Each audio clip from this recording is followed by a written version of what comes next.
Thanks.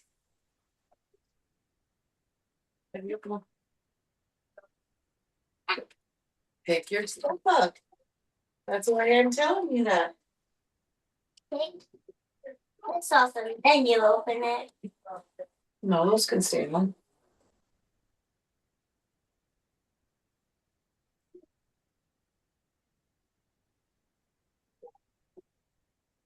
All I know is we need to get the trip back to the door. What's your look? Oh. I'm gonna try to open that on you. Then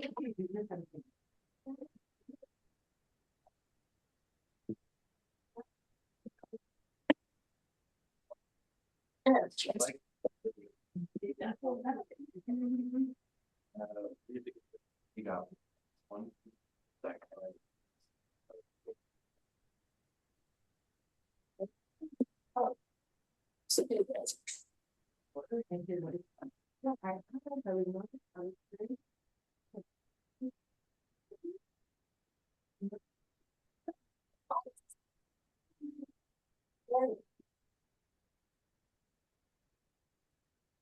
Mom, look, I found these three. This one, two, three. Go put them in the makeup magazine. What make them be baby?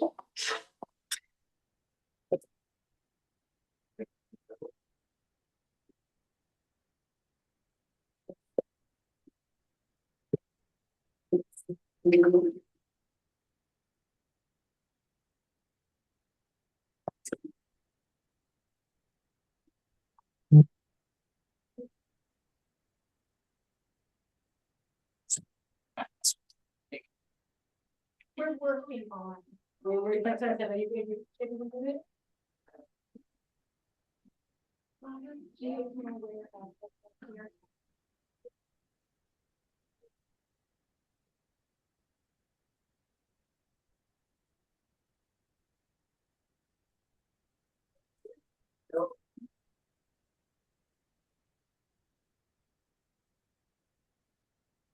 Oh, he did, yeah.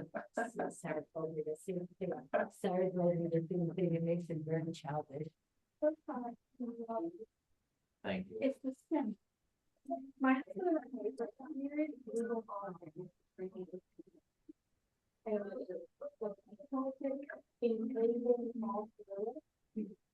And he's working in the industry and he's not doing his stuff. He got on some new classroom for us in his office and then he scurried locked the door in my phone. And he got home and he's going to go back and get it. The only person who had access to it was Yeah, you know. Oh, really? Saying like small family jeweler.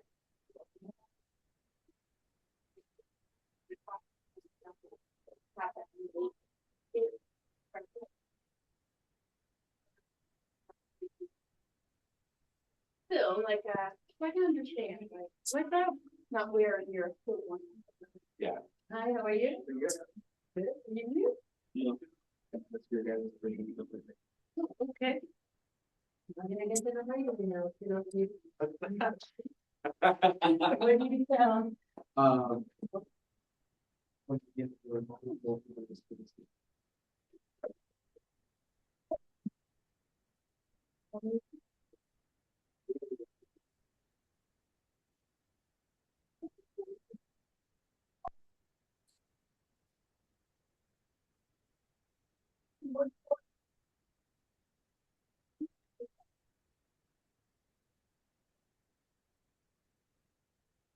Now some markers.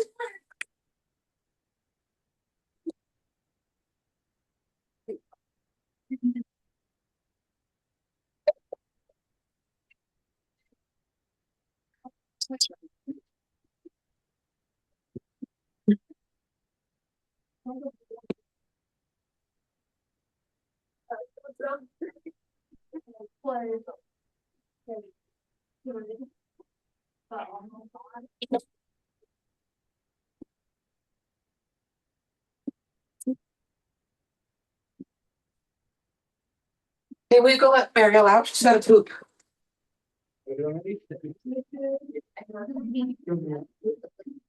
No. Sorry. Yes, so there's people helping you were on that, answered my question. Thank you.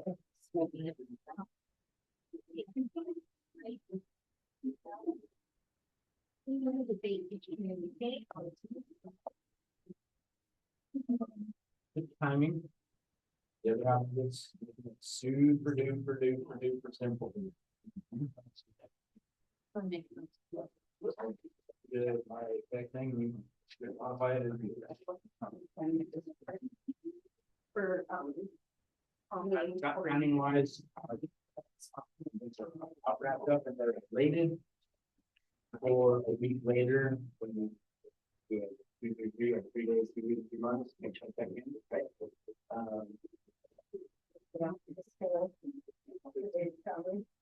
So, yeah,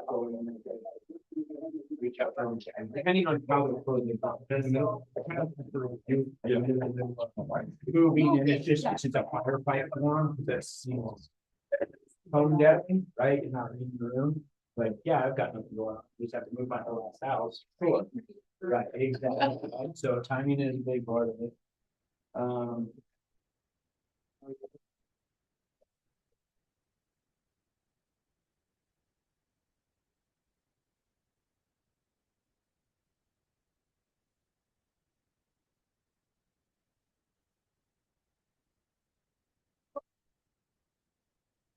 When you set the appointment. Thanks for responding to it. Hi, everybody. Welcome to team meeting. Hi. Hello. Hi. Yeah, thanks for the response, Hunter. Hi, guys. All right. We're gonna do things in a little bit different order today, because you know what? Sometimes you just got to move the cheese. So today we're going to have Austin with Pro Media Company. He's going to get started today. He'll start us off, and then we're going to actually grab lunch, and we're going to kind of eat through the announcements and jump into content. So just shaking things up just a little bit today. So Austin can take over. Give you the clicker. Sorry, throwing a wrench in your guys' day today. I had like a slight scheduling conflict, so I'm glad you guys could accommodate. So thank you guys. Too many places, huh? That's actually it. People want me too much, so I'm like, oh crap. All right, so yes, my name is Austin with Pro Media Co. We are a full service real estate media company that does everything from drones, video, everything that you can possibly think of to market and listing, Matterport, just pretty much anything. Like I was saying, Wish we had a better photo of this. We need to get our team together now and get a new photo because there's like 7 extra people we gotta add up there. So we're a big team now, got like 9 of us that go out and shoot photos. Obviously, our big goal is to make sure that marketing is the last thing that you guys have to worry about, so that you guys can focus on being the best agents on site that you can be. That all you guys have to do is bring people in. We get people excited so they come in to look at the properties that you guys list, because that's the best part. That's the best part. Getting people in there. More people in there means a higher chance that people are going to obviously buy the house. So our other goal is also making sure that we kind of go past just like a standard transactional relationship. We're there to actually be a team with you. We try to work with you. We try to make sure that you guys get the kind of representation that you guys want for your own branding, for how you want to look in front of you. So obviously we want to go above that, because obviously if we help you guys do well, you guys help us do well, because obviously we kind of just keep going back and forth and making sure that we're all getting what we need from that. Last year, we actually shot over 4,000 listings. Someone actually looked up and put some numbers together. We actually shot over $3 billion of real estate last year. It was insane. And so we've shot everything from like the smallest of trailer homes all the way up to like the biggest things, the biggest luxury homes that Park City has to offer. So we have actually over 80 5-star Google reviews. We're working so hard on trying to make that happen, trying to make that number bigger. But point is, the reason why that we actually have those numbers is basically because we work with people. We don't generate results like this just because we provide high quality media. We actually work with people. People come to us with a problem. We try to do everything we can to make a solution. If people want something to be done a certain way, we do everything we can to try to match that. Our goal is to increase the quality agents that we use. Pretty much, we just want to double it every year. That's barely it. We say 100%, it's just doubling it. We want to double the quality agents we use every year, which is why we come to Keller Williams offices. It's guys for quality agents, so we want to work with you. Big range of services, and for the ones that I may have not mentioned, such as Twilight's 2D floor plans and virtual staging. Also, we do like lifestyle kind of stuff. We try to get agents on camera. This is the quality of work you can expect when you work with us. Pretty much any of our photographers can shoot on this level. In fact, half of these images are mine. So this is also the quality of video that you can come to expect. Usually a sound, but it's okay that there isn't. But anytime you work with us on like video portions as well, we try to get agents in front of the camera because it really gets you guys to interact with your spheres of influence. People react a lot better, and people like kind of take you a little more seriously because you're like, I put myself in front of this home, not just on the flyers. The reason why we say we like to work with people is that we don't just try to provide quality media, we try to provide results. We don't just try to make sure that, you know, you have nice flashy things that you can use on your next listing presentation. Though that's great, makes you guys look awesome and helps you on that. But we also provide results. This amount of visage, like people being able to see you, obviously is very important, because the more people that see it, the higher chance you have of somebody buying. So it's the law of averages. So we also do social media. If you guys are ever just kind of hitting that wall, you guys are like, I want to improve my social media branding, and you guys are like, oh no, I don't know what to do. You don't know where to start. You're not sure where to go next, or you just don't feel like you have the creativity. We step in to try to fill in that gap, and we'll help you try to grow your social media branding, because it is awesome.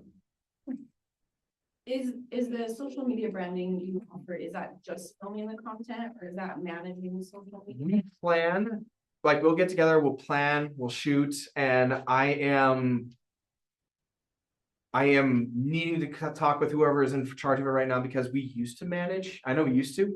I haven't seen a lot of it lately, but I don't think that doesn't mean that we don't. So I will get you an answer on that. Our booking is super easy, except for the social media stuff, because you cannot book that on our website. You'll have to talk to me, and then I'll talk to the other guy until that becomes my job at the end of this month. So then you'll be talking to me and only.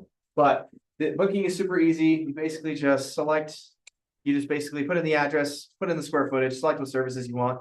It'll calculate everything for you. Put up a nice big fat schedule that you have to choose from. We're usually about 2 to 3 days out right now on appointments. During June and July, we get slammed, but usually average is usually 2 to 3 days out. Sometimes we can do same day. You can always give us a call. If you guys are new to us or you guys are interested in giving us a shot, let's do a less risky tryout. Please scan this QR code. It'll send you to a Google form. You just put in your first, last name, email, and phone number. We will send you a 50% off of your first photography package with us. So that could be anything from our basic package to our most luxurious package. We have had everybody take advantage of all of them, every in between, the cheapest and the most expensive. And the nice part about it is that, well, you just pretty much get to try us with a little bit less risk. So I'll let everybody come. The question? Yes. It's the turnaround. Turnaround is 24 hours on most services. Usually video is the only one that can take a little longer depending on the video service that it is. Our more simple videos such as Instagram Reels and highlight videos can usually be turned around next day. The cinematics, luxuries, and other higher videos can usually take just about up to 48 hours. So, but every other service is usually next. What versus are that it's included in your travel? Our entire travel area before we start charging a fee is anywhere an hour and a half away from Salt Lake City, which can go anywhere from Logan down to Nephi, and then obviously Utah's not that wide, so pretty much the edges of Utah. So the horizontal edges of Utah is usually about an hour and a half away from Salt Lake City. So I mean, you can pretty much hit that. But yes, we go as far up as Logan and as far down as Nephi before we start throwing out a little travel fee, and depending on distance, obviously. So. Can you make me as pretty as Cammy? I mean, we got some mad filters, man. Okay, all right, fantastic. Let's see what I wanted to know. Dalton, I was on that same thought. Right? Yeah. You're like, hey, be in front of the camera. I'm like, make me look like that. Exactly. You guys would get on that camera, and then like suddenly you guys are just like, and then we're just gonna make him like Hugh Jackman or Let's something. do it. Nobody else thought that was a good idea, but you and I, Dalton. Yeah. This meeting's for us. Yeah. Great minds. It's fun if I leave it on this page. Usually it's just like other contact information, but if you guys need, oh, it works. Haha. There's our contact info. So if you guys would like, you can take this. If you guys already have a photographer, we obviously don't want to be stepping on any toes, but we understand that sometimes they're not available. We understand that sometimes they get sick. Sometimes that something happens or they go on vacation and you need a listing done yesterday. You can save us in your phone as backup photographer, totally fine. This is our office number. You can pretty much call them with any questions or concerns. And they see the schedule way better than I do. My card has my number on it. They're all like over there. But like, obviously, if you guys need anything or have any major questions about scheduling and such like that, this would be the best number to call. Any more questions? The data, the files that you guys send, are they in JPEG or are they still in HECM Apple only stuff? So they all of our file formats will be easy to use. So all regular videos will be done in just basic MP4s. And then all of the photos will be done in JPEGs for easy use. We also offer, I know that sometimes Keller Williams does, but we also offer just like small like microsites that you can use and you can download everything from there as well.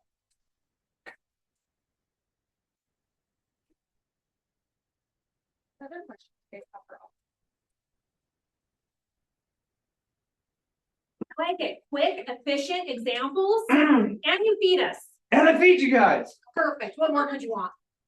Hey. Thank you guys so much. Thank you. Okay, so what we're gonna do is but then if you guys want to grab lunch, come in here and eat, then we'll just start doing some wants and needs. So let's maybe do it a little bit quickly if possible. You know what? Gosh, you know what we're gonna bring back? The old like row by row. That's what we're gonna do. So anybody who's really starving, go get up right now. Otherwise, we're gonna start in the back row and let's just circle through while we're going through some announcements. You wanna give me back control, Bradley? So the back row, you guys can go. I know, right? But still isn't quite what you do. Maybe. Stick the battery the old rubberoo and see if that works. Maybe it's perfect. We'll use this. This works great. Oh, maybe not.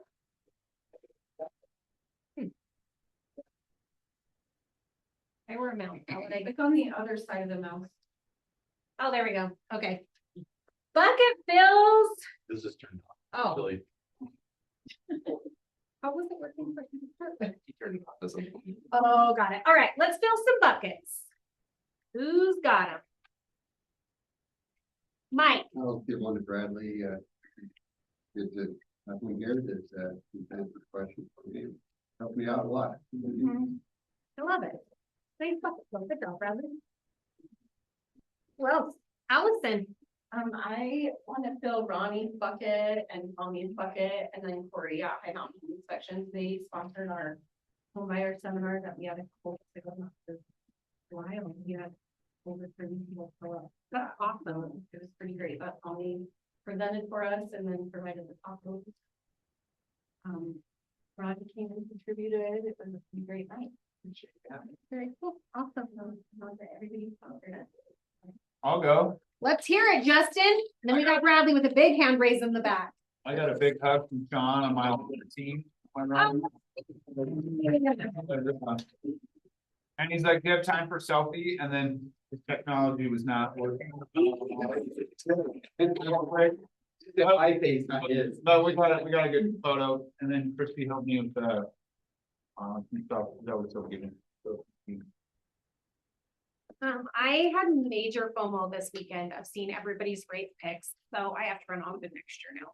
Cause I just wanted to. I know I feel like I want to sign up for that. Yeah, so anyway, awesome. Bradley, I lost a toenail, so yeah. maybe want to rethink that. I have ran a full marathon and I did not lose any toenails, so maybe you need to talk to somebody about that. If only he knew some. Bradley. I have a bucket fill for Chris because he's been doing all of our dancing videos. Absolutely. Second bucket though. He is such a good sport. I love it. Isn't our social media so fun to watch? You guys, Pretty fun. we have recruited an agent because of our social media, because they saw and thought it was so fun. I got a message, I sent it to Bradley and Mitzi, well, I just sent you guys the reel, but literally a totally different business messaged me and said, oh my gosh, this totally feels like what your office should do. You have to do this reel. So I love that people pay attention. It's fun. We're telling our story and telling people how fun we are. I love it. I want to bucket fill Allison, who's been doing morning accountability. And for the people that are showing up to that, we have been getting some good results in Breakthrough 120. We're going to talk about it a little bit more, but that is a totally additional commitment earlier than what any of us are used to. And we're showing up and just working through it to help you guys with accountability. So Allison, huge bucket fill to you. Thank you. Okay, anybody else? Sean and then Nancy. Ladies first, Nancy. I just wanted to thank everybody who was able to come to Red Day last week. I thought the event turned out great to go help the food bank. It was a lot of fun. So thank you for spending things with us, volunteering for our community. Well, thank you for Mine setting was it up. the exact same thing. I was gonna say thank you, Brinzy, for putting it together. We do a lot of these things every single year. And it seems like the energy is always there, and I love that you guys bring it. However, this one seemed like it was super smooth and fast. So thank you for organizing it in that way. And he said the food bank, the guy that was managing that study made a huge difference, even though we didn't get through all of those bins. He said we did over 10,000 pounds of food or something. Didn't he say that, Rob? It's crazy. It was a lot of food that we sorted for them. Love it. Yeah. You guys sorted that food. I honestly, that's another FOMO item. Apologies, I was not there. It wasn't just because I was just like, oh, I don't feel like showing up. I had a UAR directors meeting that day. Christy and I both had a board of directors meeting for UAR. And that was a voting day and critical for us to not miss. They only have 3 of those a year, so we had to be there. So I'm so sorry to miss it. And I promise I will get back in my community in another way. Okay, moving along. So what we've got going on today. Gosh, you guys, we've got this thing called Lone Wolf training happening. It's at 1:30 today. And then also tomorrow at 5 p.m. we have Lone Wolf training. I just want to put a couple minds at ease for if anybody who hasn't just tried it yet and was a little nervous about it. This is not some fly by the night, just created company. Authentisign is actually used in hundreds of MLSs across the country, has been around. Lone Wolf has been a real estate technology company since, Vincy, what was that screenshot I sent you? 1986, 1996, something like that. So this is a reputable, There wasn't even internet. 96 then? It's a real estate technology company, so it could have started out as something, but They were the original, at least when I was. It was the original, like- The original one that provided websites for all the. Yes. The OGs. yeah, so Cloud CMA, Lone Wolf product. fun fact. Like a lot of the things that we already use are Lone Wolf products that Venta signed. The Washington County Board, my PC, I was talking to her about it, and she's like, oh, I know exactly what that is. We've been using that since last year. So anyway, just come and learn about it. You can still do all the things you want to do, but it's just DocuSign is not going to be an option in its current form coming up very quickly. So if you haven't attended a training, come to a training. If you need to schedule a one-on-one, like we're here to help you. So let us know how we can help. Thursday at 9:30, Allison is doing conversation framework. Thursday at 11, we have another Lone Wolf training. Friday, Pathway to Production Mastermind via Zoom. We are focusing on the One Theme book right now. And this is one of my favorite books in the whole Keller Williams series, because I think it's just really applicable to every single area of your life. And your good news is that these chapters are very small. So if you missed last Friday and you want to come this Friday, we're on chapter 2, and the first chapter was 3 pages. So I think something probably you guys could probably pick up if you want it. If that's something that you're interested in doing, we really have it be like, we're going to focus on the biggest principles of how many of you guys have read the One Thing too, and it's super impactful when you slow it down. I think like it's such an easy read that makes such a quick impact in any area of your life you want it to. So these are great classes that we're handing out to the resources. Yeah, a lot of resources in that one. That's Friday at 10 a.m. Vinci does send out a text message with the link. That is a different Zoom link. If you're not getting Vinci's text messages, please see her before you leave today, because that means you probably unsubscribed at some point, maybe unwittingly, or you may also be going into spam. Like, I didn't realize that sometimes when I delete things too much, they just go into a spam bucket without me even saying that they're spam, just like in text messages, just like they do in email. So if you're not getting them, see Vinci. And then as a reminder, our office will be closed on the 25th for Memorial Day. We will not be here. And then on the 26th, Ken's going to be teaching his 2-hour CE class all about short cells. So we've seen some short cells kind of creeping, tiptoeing back into the market a little bit. And so he's going to share his info on that. It is 2 hours of CE, which means it's going to go till around 2 o'clock. Now, my goal is to have shorter announcements that day. So hopefully we can still leave a little early, but because I don't think we'll have 30 full minutes of announcements, but plan till 2 o'clock, because remember, you do have to attend 50 minutes of each hour in CE to get credit. Also, this is in person only. It is not approved for digital CE.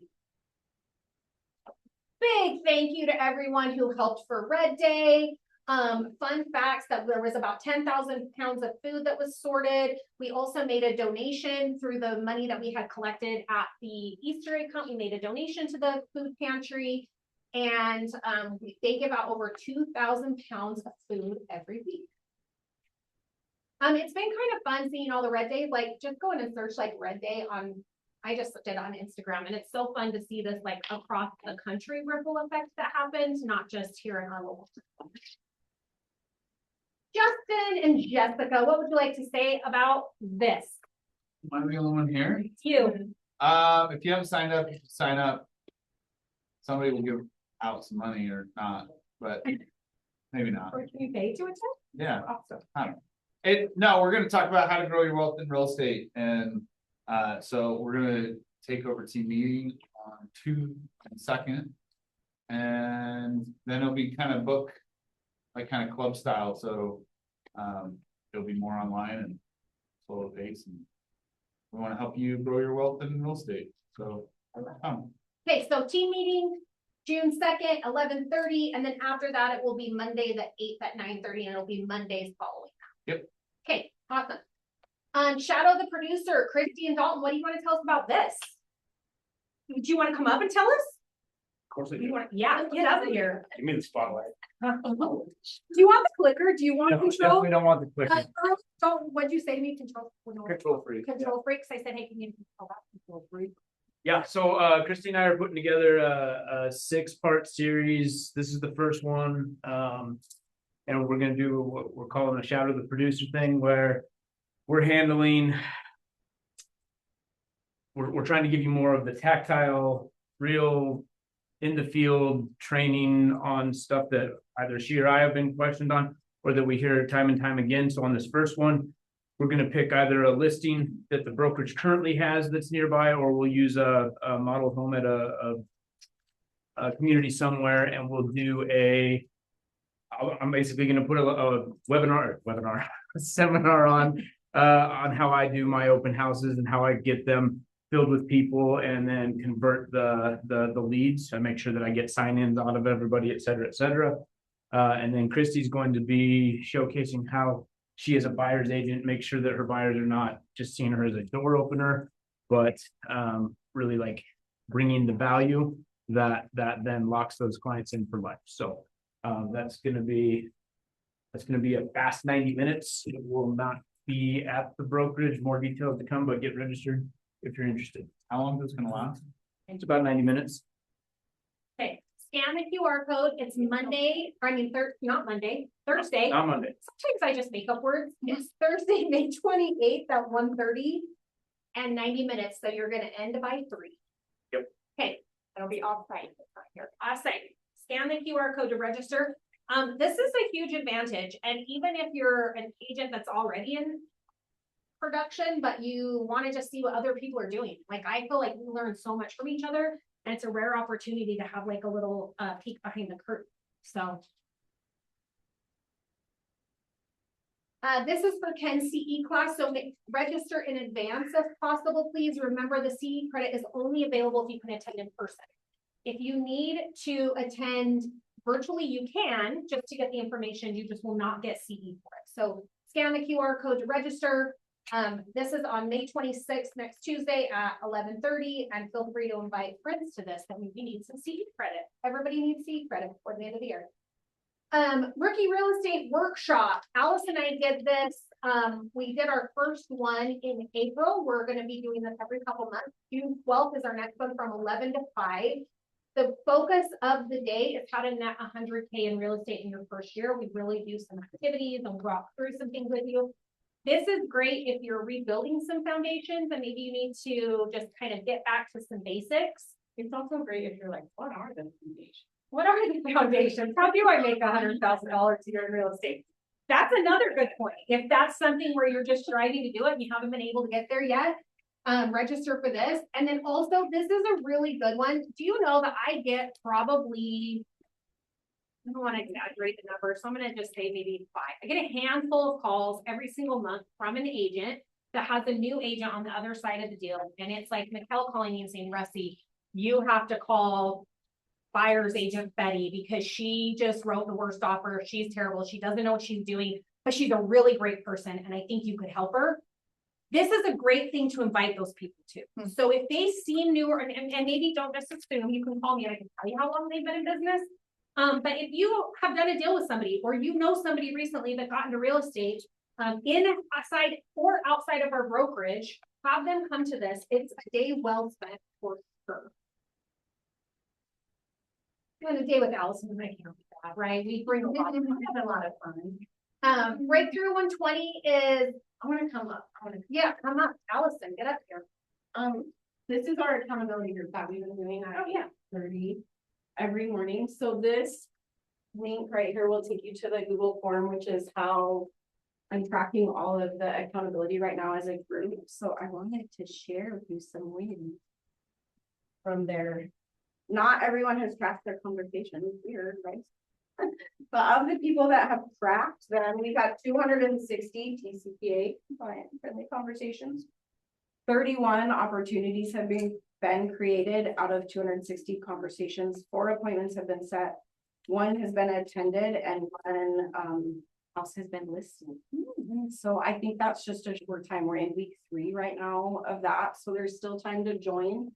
I think it's going to be better with more people. So if you want to come at 8:30, come at 8:30. We have a pretty fun structure. If you don't want to come and you just want to be accountable, you can log in. You can log your numbers here, and then I can show you the spreadsheet. If everybody give you access to that spreadsheet, so you guys can see where you're going. A couple questions that we're getting about this is, what if you didn't attend Breakthrough in 20, but you do want the accountability? Like, you like the idea of daily accountability. You want somebody else to be seeing what you're doing. Yes, you can attend. You don't have to have attended part or any of Breakthrough 120. The idea of Breakthrough 120 is to get that foundational piece set, and then the accountability is the next 120 days. This will go till September 1st. So even if you did not attend Breakthrough 120, but you're like, man, I could just really start off my day with some reflection, some inspiration, some market updates, and some real accountability around what I'm doing every day, come join us. So, we're gonna change the Zoom link in 2 weeks. We decided though, right? We're gonna keep it on the office for now, or no? We'll decide. Yeah, I did. We'll figure that out. Because I told Lindsay it's going to Coach Health. Let's just do Coach Health. We That can was move my- it to mine. We'll move it to mine. So starting tomorrow. coachallison.com tomorrow, 8:30 Starting a.m. tomorrow, so I'll change that in my calendar. You can even come in your jammies. We don't care. In bed, I heard you and someone talking about they were gonna be in bed still. I wanted to tell you though, if you're talking to 10 people a day, that should net you 9 agreements in 120 days. That's $112,500 based on our office average commission. So if by September 1st, you guys could have 100K pipeline. With anybody else like that, or like an additional Bar, 100 right? That'd be okay. I'm gonna try about it. I love it. Okay, I want to give shout outs. Mike Layton has logged 5 days of accountability, which is one of the most. So I have a little prize for you. And then Christian has logged 6 days. So I have a little prize for him. And then everybody that's logged accountability, I'm going to give you a little thing, but it's Hey. Anne, Tony, Caleb, Charlie, Hunter, Kaylin, Kaylee, Mike, Riley, Shauna, and we're open to more people. Yes, So join us.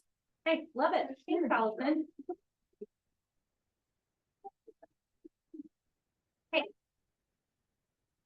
So that's your accountability group. If you want to start tracking, scan the QR code. It's just gonna ask you to enter in your information date.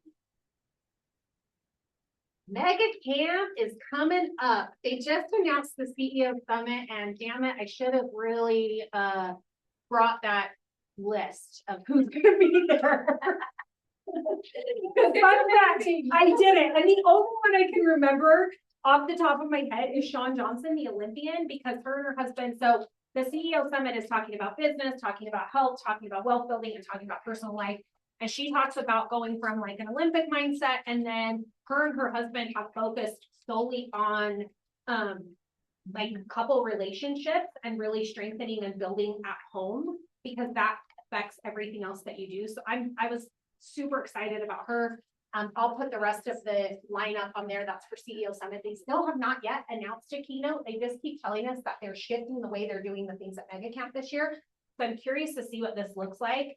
If I had to guess, I think they're going to go much, much deeper with a few less people, which I think will actually be really beneficial. So if you would like to register, do so by scanning this QR code. If you just want to see the agenda, you can also scan the QR code and it will take you to a spot that you can click on agenda, or just go to events.kw.com and Mega Camp will be the first thing you see there. If you're just getting a feel for like, what does this look like and what's it going to be?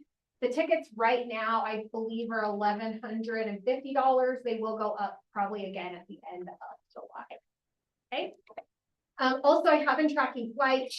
They're way more affordable than I thought they would be, and hotels in San Antonio are way cheaper than any of the other venues we've been to recently, including Vegas. So.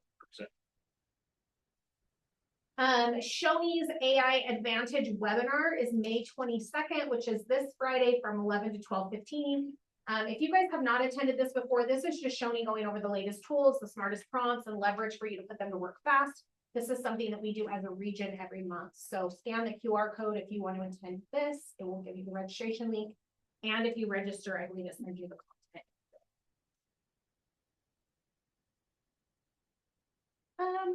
We already kind of talked about Lone Wolf Plus Command, but Tuesdays, Wednesdays, and Thursdays through the end of May is when Lone Wolf Transact training is happening. Do you guys think it might be important?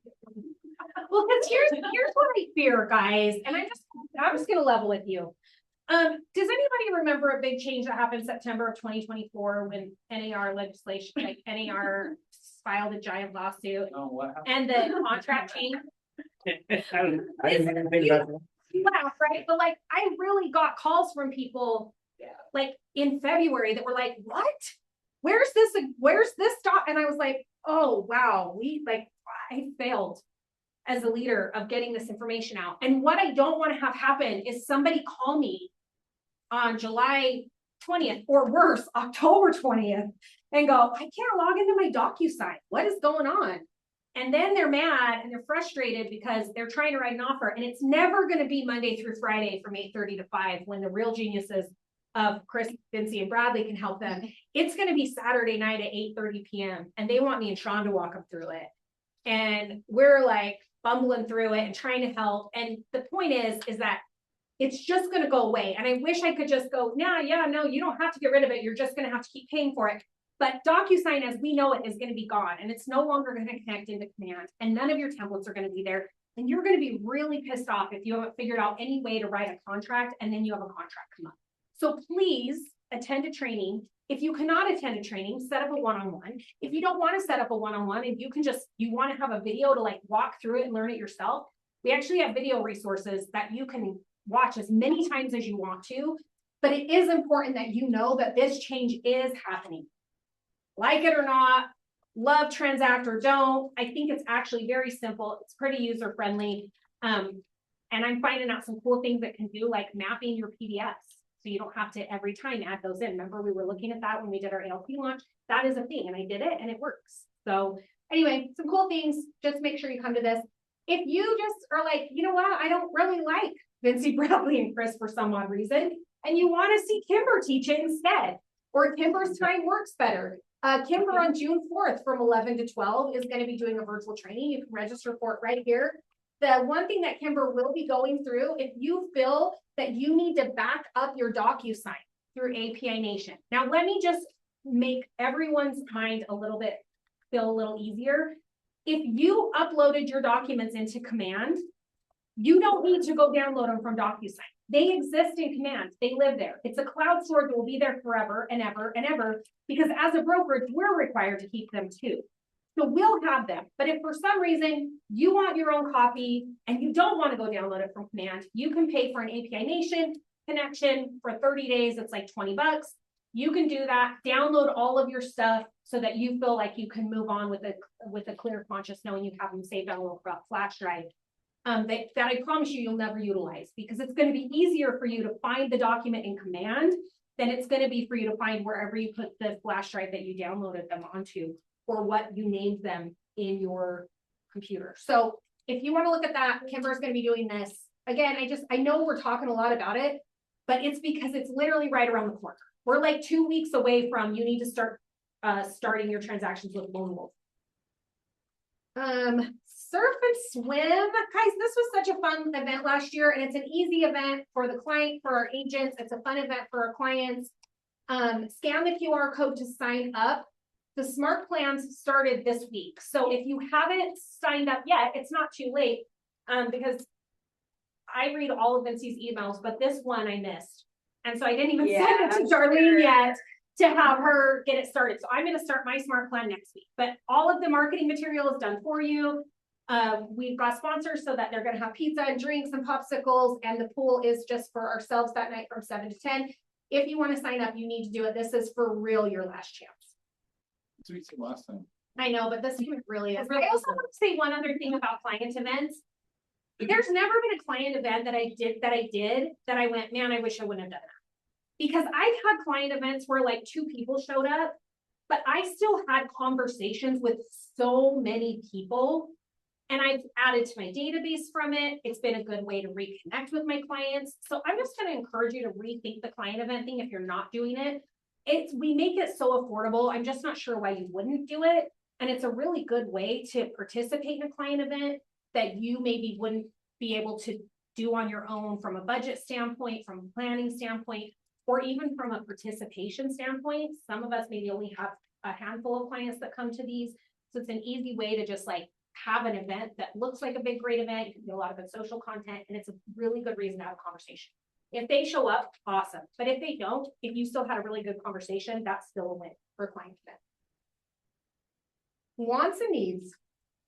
What have we got?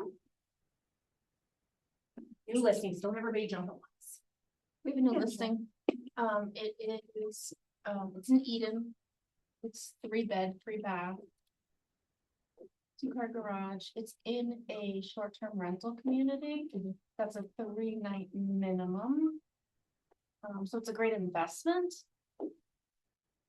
It's quite popular with winter rentals. You can actually get a powder bus right upside the door. So that's pretty cool. 2-car garage, solar, 100% paid. It has a level 2 charger, brand new inside the house. And we have it on the market for $925, fully furnished, ready to go. Has been used as rental. It was used literally for 2 months and they decided not to. So it's one owner, they built it. It's actually a different design than most of the other ones in the development. It was built by Russ Watts. It's a good product. Very cool. So yeah, they rented it 2 months and they said, this isn't for us. And they just. They had a couple of people in the house. Yeah, they didn't like it. Yeah. Thank you, Nancy, for ordering new markers. There's a bucket fill wherever she is. All right, who else? New listings. What else have we got? Miguel. I've got one in Sunset coming up this week that is just under 2,000 square feet. 2-bedroom, 1 bath, unfinished basement. 2-bedroom, 1 bath. Yep. Okay. Definitely could, if room would grow, if somebody wanted to finish the basement, and that was gonna be right around 365. What year built is that one? 58. And do you think it would be VA FHA approved? Okay. I might have to. Bradley. Sandy Reese has one in Lehigh. It's a 4-bed, 4-bath. Great location down there, and it's $585.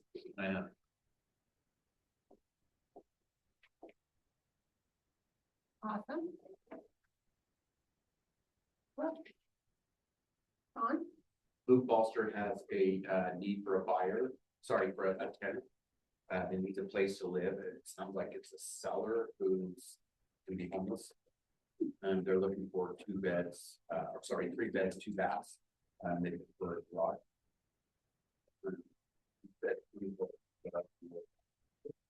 I got one, the man garage. We need to share with Luke.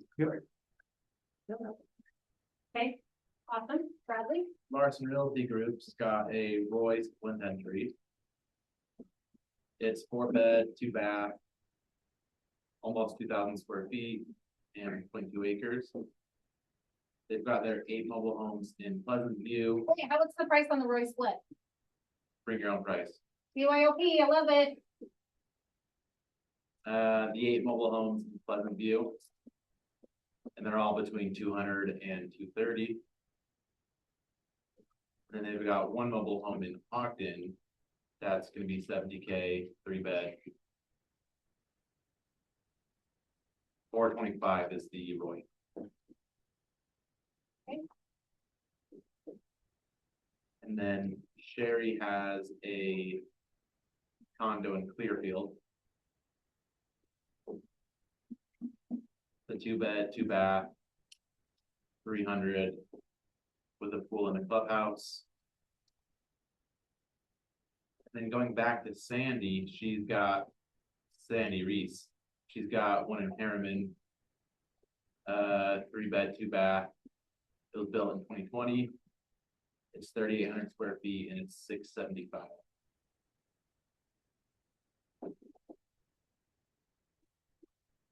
Awesome. Who else? Justin. I still have my West Jordan luxury house. Come on, people, you know anyone that wants to live in Daybreak, but wants to be a little bit north. 4-bedroom, 3-bathroom, 4,000 square feet. Listed at 1.07. They are super motivated. So if you could have somebody they would love an offer. You should send that to Carrie in the South Jordan office, in the Westville or South Valley office. I don't know who it is, but We can give you her info, and then who's their PC? Lori. Lori. You should send it to them just because they're Just in send that it to area. Lori. Or you can for a piece of. Well, I don't know if you need open houses, but I'm just thinking like, if you wanna try to get more exposure. Yeah. You want an agent out in that area. Yeah. And then I have a Syracuse house that is, the husband wants to drop the price a lot, so. super, Husband's motivated. A half They're- motivated seller. They're going through a divorce, so we're gonna see how that's gonna happen. 6 bedroom, 3.5 bathroom. Like, 1.5 bathroom? Or 3.5. 6, 3.5. 4,000 square feet, 2 furnaces, like they just finished the basement. 4,000 square feet, 2-story with a 3-car garage. Really nice house. Really the only feedback is the yard is a little small, and it's currently at 785. But BYOP. gonna be lower. And then I have one on the East Bench. It's like 26 Ogden? East Bench of Ogden. It's like 26th Street and 16th. And it's just an old grandma house. It's gonna be remodeled by somebody. 5-bedroom, 1 bathroom, could put another one. Low 3s, like 330 is probably where it's gonna come on, probably next week. Nice. And I have 2 rentals in South Ogden. So I have a 3-bedroom, 2-bathroom, and I have a 3-bedroom, 1-bathroom upstairs.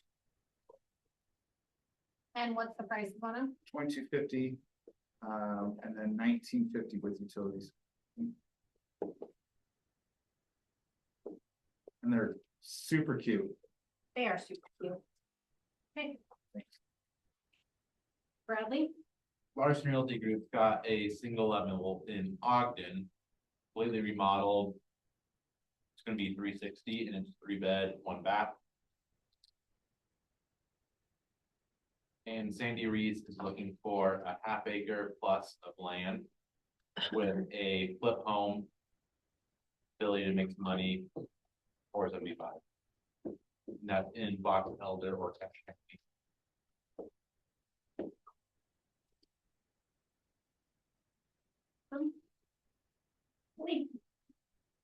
So I have my East Bench.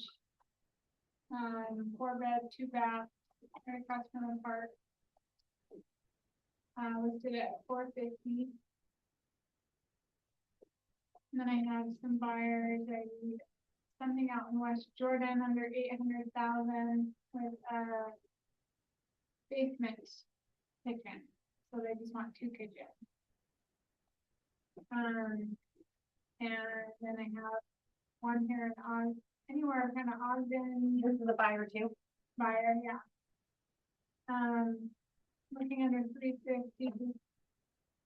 He either wants to be above 12th Street, like north of 12th Street, or kind of above 26 to 27 south. He really just wants a fenced yard. That's really the only thing. I don't come up next week. He's ready. My West Jordan has a assumable at 5.5 VA. On Lake Street that they just dropped the price, that's pretty close to that.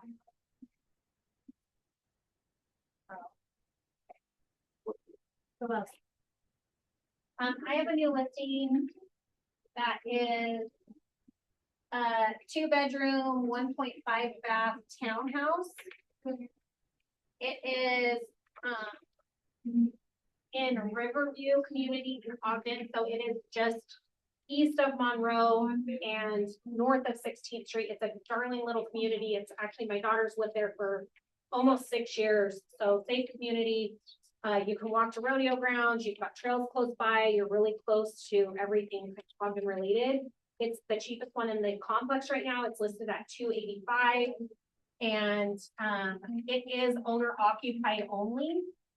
So if you have someone that's looking for a townhouse under 300 that is gonna owner occupy it, that is $285 and it's available now. Yeah, if you do, that'd be awesome. And then I'm just gonna ask you, and I'm gonna say I have a buyer need too. If you have anything that you're listing under 400 that can do a VA loan around the Ogden area, they will look at other areas too, but they really do kind of want to stay in Ogden. If you have it coming up, let me have a sneak peek at it, will you? I see you, I see you. Okay, anybody else? Any listings we want to talk about? Okay. Pretty good list. Is everybody still feeling like things, feel like we went through a phase where like 1 billion listings went on the market? Is everybody still feeling like things are moving, energy still feels okay? People are, how are we feeling? Stuff falling out? Yeah. I feel like it's slow. Mhm. Like buyer interest. Think it's rates, or do you think it's, Yeah, they can't afford to put gas in their car to even go see the house, and then rates so high that they can't afford that either. which I agree, and it's interesting, but everything I've put an offer in on has had multiple offers. I think the people that are looking are serious. Seriously looking. I think just the overall traffic is slow. Yeah. Yeah, I agree with that. Our list seems a little bit lighter than it has in weeks, but it is new stuff coming up, which is, tells me the stuff we already have is probably selling okay. I think it's a mindset, to be, not to call you out, Justin, but, and here's why. It's just literally 90 days ago, our average days on market was 66 days, and now we're in the 30s again. And we have multiple offers on multiple properties. Our open houses have tons and tons of people, which that wasn't like this 6 months ago. 6 months ago, we were saying the market was picking up. So the market is moving. The question is, are we moving with it? And I do think there is a little bit more, to Mikhail's point, I do think there's a little more fallout. I think there's a little bit more buyer hesitancy, right? Which anytime the price is higher, I mean, I know people that got approved 3 or 4 weeks ago, the rate has gone up by almost 2% since then. No sight of that moving, and no chance of that, like there's no predictions of saying that's going to change. So anyway, good conversations, I think, is what's going to be key. Continuing to move forward. The computer looks very odd. I'm gonna give that a second to just like figure itself out. All right, when we make our calls, you know what, guys, just 2 minute TCP. I get so sick and tired of saying this, and I know that you guys get sick and tired of hearing it, but the reality is we live in a world where people are very, very soon happy. And they just, you know, I think that the world, I think there's people just looking for discontent in the world. And if they can just cause somebody to have a bad day, they are just here for it. So. The question is, how do we as realtors get the same protection from all the crap that we have to do? Right. That's a good question. And one that I wish I had the answer. There's gotta be somebody. Absolutely. There's gotta be somebody who can sue, right? All right, today we are gonna talk about client communication. And I had a couple people request this, so I'm hoping maybe they're just watching online. But do you want to help me pass these out? Yeah. The whole idea of today is that the conversation is actually the conversation before the conversation, right? An upfront conversation equals leadership in real estate transaction. I believe many of you have heard me say, and probably others say, that a good upfront conversation eliminates the need for a back-end conversation. And that's going to be kind of the premise of what we talk through today. Sorry, it just closed out all my notes, so let me go ahead and find those. Sorry.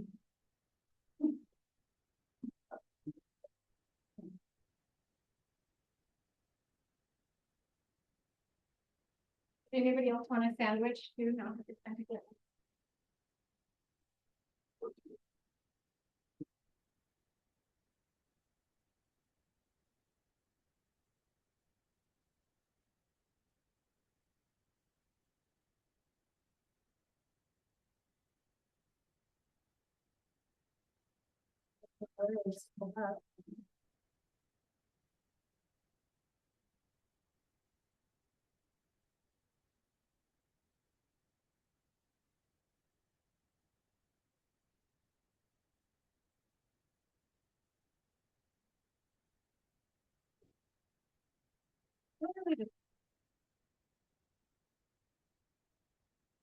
Okay.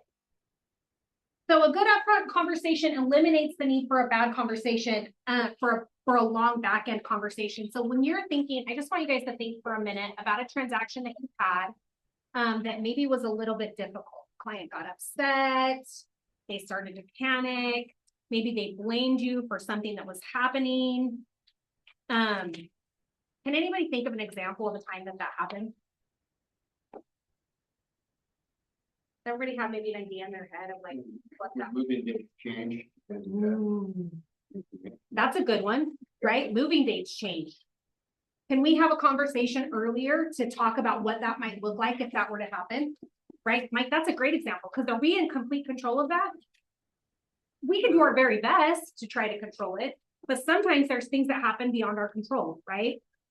So why do you think that upfront conversations equal leadership in a real estate transaction? I think it's our job to guide people through that process, because we know that stuff's gonna come up, but we gotta actually see ourselves as a leader and not make things worse, or do everything we can to navigate those challenges. I love this. I think that I told you guys, if you were in a meeting a few weeks ago, I told you about a conversation I had with an agent that was not this brokerage, and his mindset was kind of like, AI is just, he's the buyer's agent on a team, and he's kind of like, well, AI is going to take my job anyway, because people are just going to use an app to open up the door, and then they're just going to go in, and then they're just going to put their details of what they want in a contract, and AI is just going to spit it out. And my response to him was, well, like, yeah, your job could be in jeopardy if the only thing you're doing is unlocking a door and having them tell you what blanks they want you to fill in, and you're not giving them guidance, you're not having leadership, you're not helping guide them through the transaction, you're not helping negotiate. Your job probably is at risk. I know mine isn't, but yours might be, right? And so I think it equals leadership, because our clients aren't just hiring us to fill out blanks on a contract and open a door. They're not just hiring us to throw their house on the MLS and like cross our fingers and go, I don't know why it hasn't sold, we're just gonna have to drop the price, right? They're hiring us for guidance, and they're hiring us to help guide them through the transaction and give them clear expectations of what to do. So when we start when we can slow down and set expectations earlier, it really helps for a much smoother conversation. This is why I'm really adamant about starting out every single, even a buyer's appointment, like starting it out in the office and walking through the process of what it's going to look like. If you can slow down a little bit in the beginning with both your buyers and your sellers, it makes for a smoother transaction. We reduce the surprises.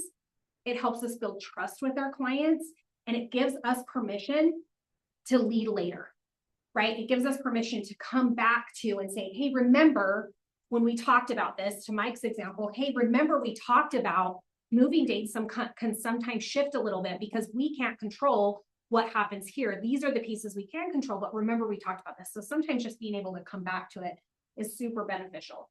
So when we talk about an expectation gap, and this says specific to when a market shifts, but I think expectation gaps happen when when this client struggle the most, it's because there's a gap between what they expected would happen and what actually happened, right? And that creates a gap. So you might hear things like expectation gaps. People thought it might be a little bit easier. Hey, I thought this process would be a little easier. I thought you would talk to me every day. I thought we would be in communication every day. I thought the house would sell immediately. I thought the seller had to fix everything. I thought we could offer low and we would still win. Are these sounding familiar to anybody in the room? Some of these expectations that clients have? I thought once we were under contract, it was basically a done deal. Who's had a seller that went under contract, and the next thing you know, they're like, oh, we've got everything moved out. And we're like, wait, what? What's it doing? Has anyone had that situation, or just me? Right? And I'm like thinking, man, where did I miss the spot that I should have had that conversation? So now it's a part of my regular conversation. We go under contract. I'm like, congratulations, we're under contract. I'm so excited. And remember, it's not closed till the money's in your bank account. So don't start moving everything now. We staged it for a reason. We have it ready for a reason, right? So these are common things that will come up, and clients struggle when there's a gap between what they expected and what the reality was that happened. So the better you can get at those upfront conversations, the better you're going to be. So think through some surprises versus reality. I would love to hear from you. Clients handle hard things better when they can handle surprises. So silence from an agent creates fear. Do you guys know that? Do you guys know one of the most common complaints that we get specifically from sellers is that they never heard from their agent? John, you get this call all the time. I can't get a hold of my agent. I don't ever hear from my agent. I haven't heard from my agent since we signed the documents. That's a complaint we get. So when we're thinking through things, silence creates fear. If you give them a regular cadence of what they can expect from you, does it alleviate the fear? right? If they think they're gonna hear from you every day, but you think you're gonna communicate with them on Tuesdays or Fridays or whatever day of the week is built into your schedule, it creates some fear. So just working through some of these things. I thought we could offer low and win. Has anyone been in that situation recently? Right? Because it's a mixed, you hear so many mixed conversations. Even today in this room, was there mixed conversations about what the market looks like, right? And we're all living in the market. This is all our reality, but there's mixed conversations about what's happening, right? So think from a client perspective. They haven't maybe sold a house for 10 years. They're a first-time home buyer. They're buying their second home and they sold their first home at a different time or in a different market, right? Or this is another one. Who's had a client buy in a much higher price range than what they sold it? Are those two different realities? Right? So I have a client that they bought a much higher price range. Now they're selling their house. Luckily they were in a position, but they're selling their house that's much lower. Is the market and what they can expect to do as a seller different than what they did at the higher price point? Right? It's a totally different market and different price points. So when you're thinking through those are some common things that buyers run into. What else do you guys think are surprises that a buyer runs into in today, buyer or seller run into in today's market that maybe they just weren't expecting, that you hear maybe frequently? Like the sellers setting an expectation about there may be repairs or concessions. Just the commission conversation up front is more way important, right? What are your average offers looking like in terms of Yes. structure, right? Yes. You're going to get hit with a request for between 1% and 3% concession. So like Plan for it. plan for it. Yeah. Ken, did you have your hand up? Yeah, appraisals. Ooh, good one. I just closed the transaction last week where I was representing the seller. When I listed the house, I said, hey, here's different financing cycles here that have VA, FHA, all that.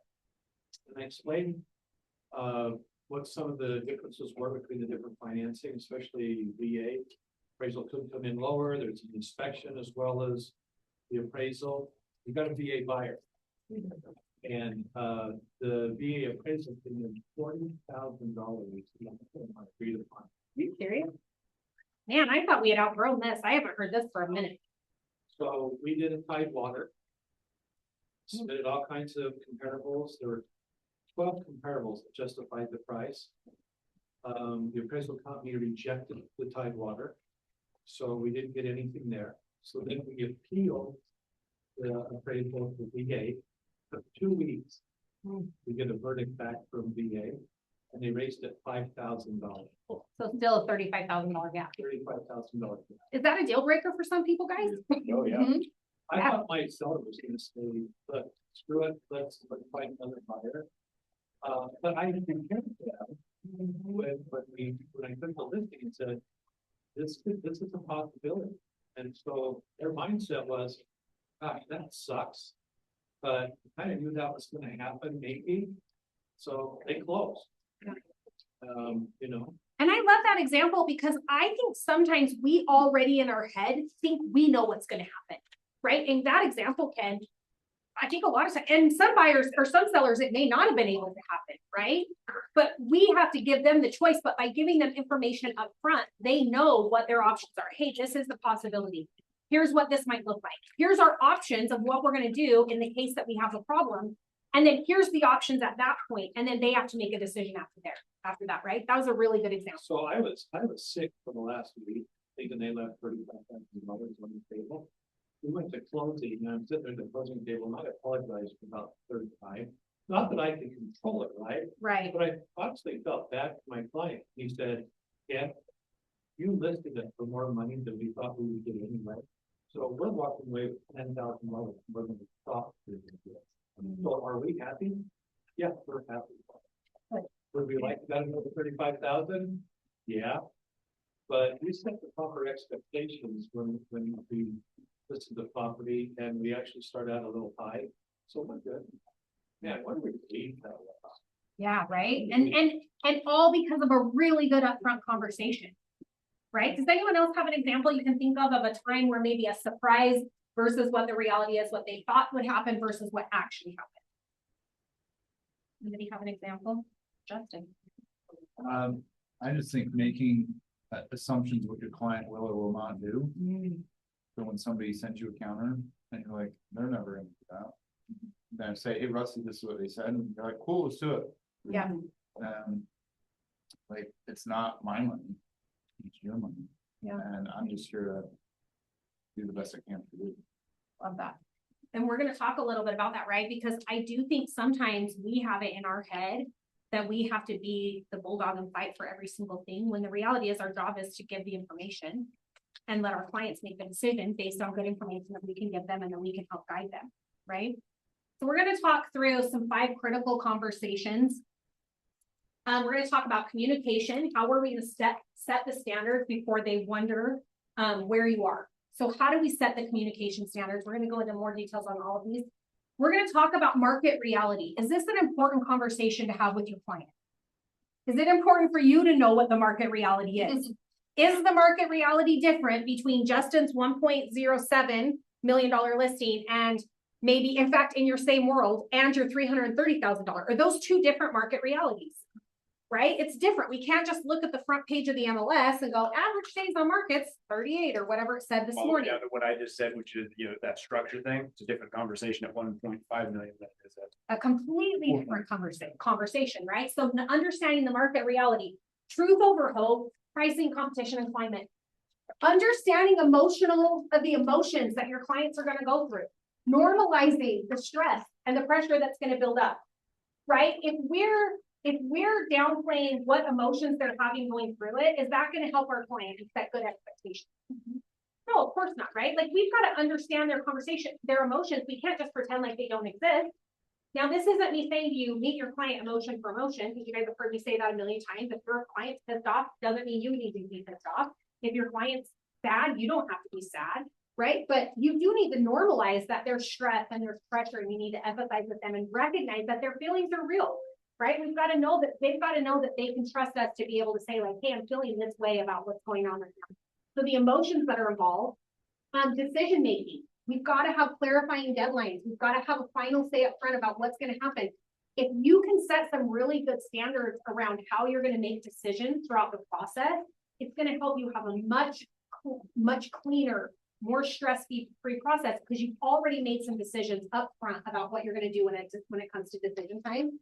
And problem solving. I think this is one of the most underutilized skill sets that agents have. We're so quick to jump to, we only have one solution, or we have to solve it, instead of making the problem solving a team effort and making some agreements on what are we going to do if things go sideways, right? Like, if things went sideways with the VA appraisal, that was an upfront conversation, so they knew it was a risk that they were probably going to maybe encounter, which makes me actually really sad. And I don't want to get on the tangent of it, but man, we've got to do better for our veteran clients, because it's sad. Like, I lost a multiple offer this weekend and my net was higher, but they didn't want to deal with the VA, and that's unfortunate. So, but problem solving, we've already talked, we've had a really good upfront conversation, and then we're agreeing on what some of the solutions could be if that were to happen, right? Okay, this is something that could happen. Here's the steps that I'm going to take to solve the problem. Here's how I'm going to work with the other agent and the appraiser and the lender and all of those things. So problem solving is one of those critical conversations. So jumping first into communication standards. And you guys do have some of this just on a handout. I thought this handout was just helpful to help you kind of walk through what some of the pieces were. So communication expectation is just knowing their preferred method of communication. So when you're first meeting with them, how are you going to establish how you're going to communicate and what that looks like before they ever wonder where you are? The very worst thing that can happen is if your client is like, I don't even know where my agent is. I sent him a message 5 hours ago and I haven't heard anything from him, right? So really setting the standard.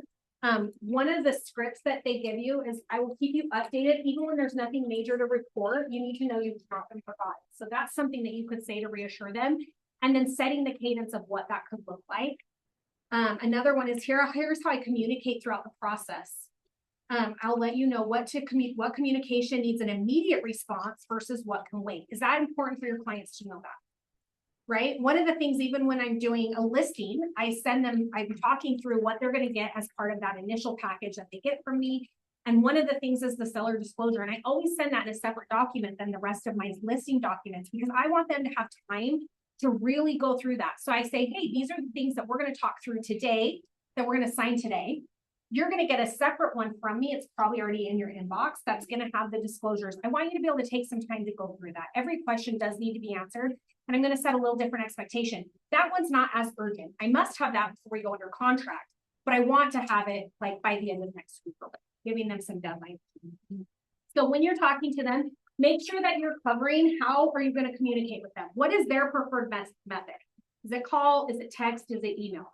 How are they going to be easiest to communicate with you? I have some clients that they both work on Hill Air Force Base. They cannot be on their phones throughout the day, but email is a great form of communication. A text is not a good form of communication unless it's after 5 p.m. Right? So establishing that guideline up front. Does anybody have the people who they only want a phone call from you?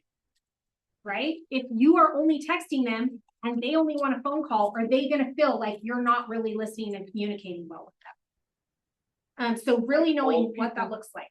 Sorry, what'd you say? I said old people. Oh, guys, I met. You text an old person and you don't call them, they're like, Yeah, I just got a client who doesn't even have a cell phone or an email. You live in a storage shed. No, she doesn't, but she might be. Anyway, so really knowing how to establish that. If I'm just thinking I'm going to be able to email her everything, that is not going to work, right? She's going to need a phone call and probably a visit for anything that needs a signature. Response times. Set limits on what's immediate versus what can come later. What do I need from you now? What do I need from you later? And what do you need from me now? What next questions do you have? What are my action items versus what are your action items? So really making sure that you've established that. Establish who needs to be included. Identify all the decision makers early. Now, I don't just mean people who are going to sign on a dotted line. Are there other decision makers that could be involved that maybe do not have signing power? What are some of those examples? their family members. Other family members, maybe you have a parent. Parent or kids. I was gonna say, my cute little gal, she has kids who are gonna be very involved in the process. Right? So those are gonna be like every conversation that we have, it's not just she and I, it's bringing in a group because we're gonna have a group conversation to make sure that everybody's on the same page of what we're doing and we're moving forward, right? Famous dad home inspector. Dad home inspector, he might be involved in the decision making. What about if there's a trust and there's just one trustee that signs on the line, but there's 5 people that are helping that person make the decision? Should they all be involved in your conversations? Right?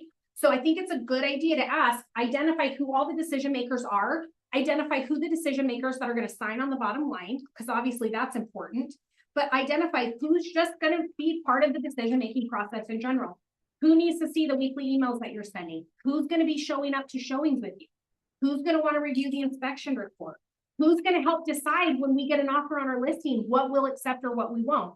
So make sure that you've identified all those decision makers. It is an absolute waste of your time and your client's time, because it's not just our time that's important, our client's time is important too. It's an absolute waste of both of their time if you go through and do an entire listing presentation and then they say, this sounds great, but I need to bring in my brother and my sister who are also going to help make the decision. So now we need to go and can you tell them everything you've told me? That's a waste of everybody's time, right? Identify who the decision makers are early in the process. And again, not just the people who are signing on the bottom line. Define urgency. Okay. This is something that I feel like I try to help define even with agents, right? As we're agents and we're learning what is an urgent issue and what is not. What can we solve at 11:30 at night? Is that urgent? Or what needs to wait until Monday morning? So define urgency and define when the parameters of that, what they can expect. Like, what can they expect from you? And when can they expect those updates? So make sure you're really defining the parameters of what's considered urgent, right? You might be getting a call at midnight for something that's urgent. I would suggest that maybe if the house is on fire, they should be calling 911, not their realtor, right? Like that might be something that I definitely need to know about it, but probably not before the fire department's on there, right? So just really understanding what's urgent, what isn't, and then have a clear guideline of when they can expect updates from you. Okay, does everyone kind of have a process especially with sellers that you are giving information on a regular basis. Mikkel, will you explain what your process kind of looks like? Every Thursday I send out a email report that has how many showings, feedback for the week. Obviously, if I get something that they need to know about before that, I'll have a phone call, but they can pretty much expect at least an email from me with updates and statistics about that previous week showing activity and stuff like that. I love that. And you set that as a clear expectation at the beginning of your conversation. Love that. Does anyone else have a process like that they follow? That's just a consistent process. Mike? I usually send out on Monday, Okay, so they get a Monday report from you, pretty much the same. just kind of what's going on in the market, what happened with showing activity. Awesome. Anybody else? Dalton? Throw a shout out for a technology called Beacon, Beacon. It's an AI, Chris Smith, conversion code, that whole group of people. You send out a lot of those weekly updates. They get tedious and it takes a lot of your time.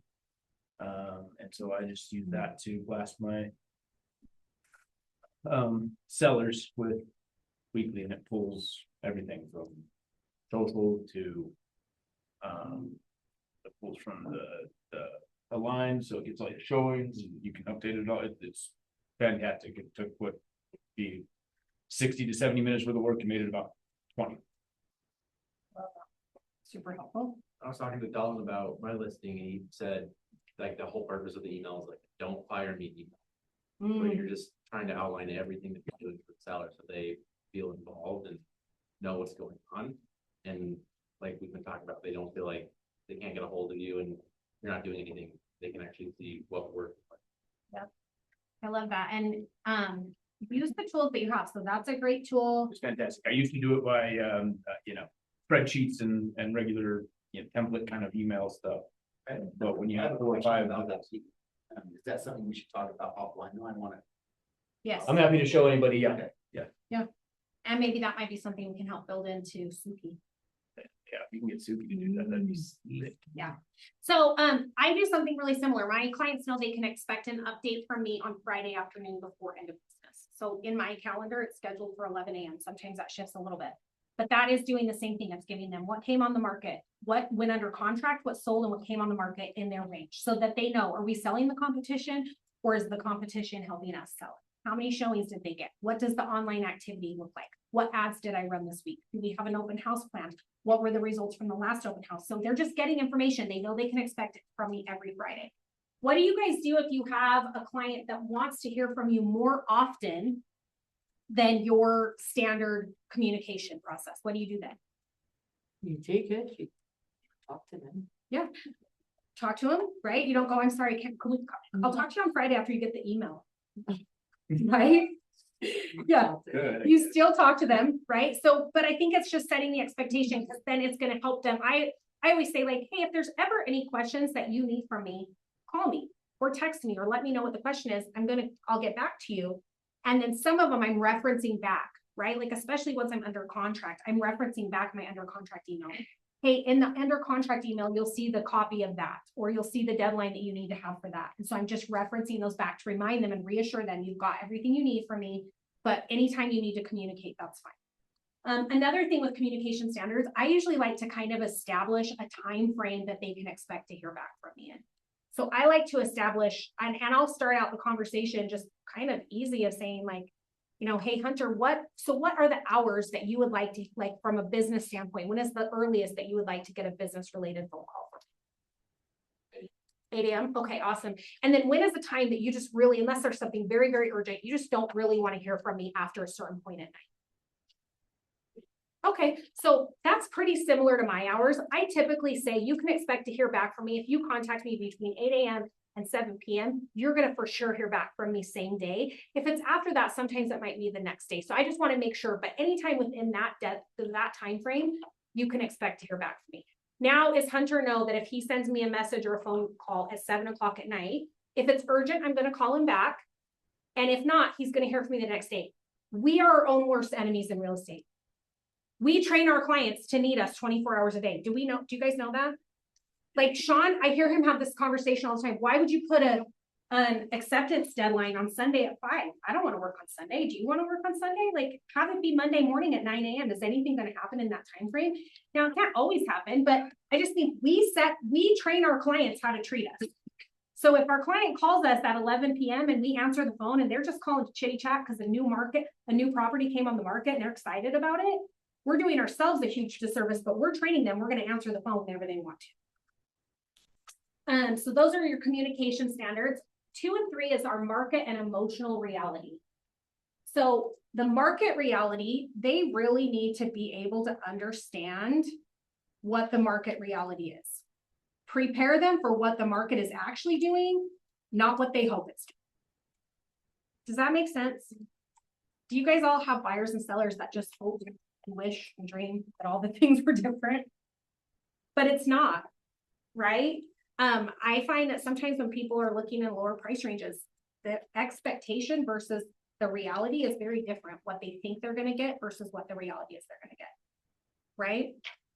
Probably in a $350,000 or $400,000 price range, they're probably not going to get a giant primary bedroom with an ensuite, are they? It's pretty unrealistic expectation. Infernal, maybe. I don't even know if you can get it there anymore. So prepare for what the market's actually doing, not what they hope it's doing. You need to say, my job is not to tell you what you want to hear. My job is to help you make a wise decision with the best information that we have. I use this all the time. My job is not just to tell you what you want to hear. I say things like, I would not be doing my job if I just tell you what you want to hear and not the reality of the market. Okay. And unfortunately, not everybody is doing that. A lot of times people really are just telling them what they want to hear. Has anyone gone on a listing appointment behind someone else that just told someone whatever price they wanted? Right? How do you handle it?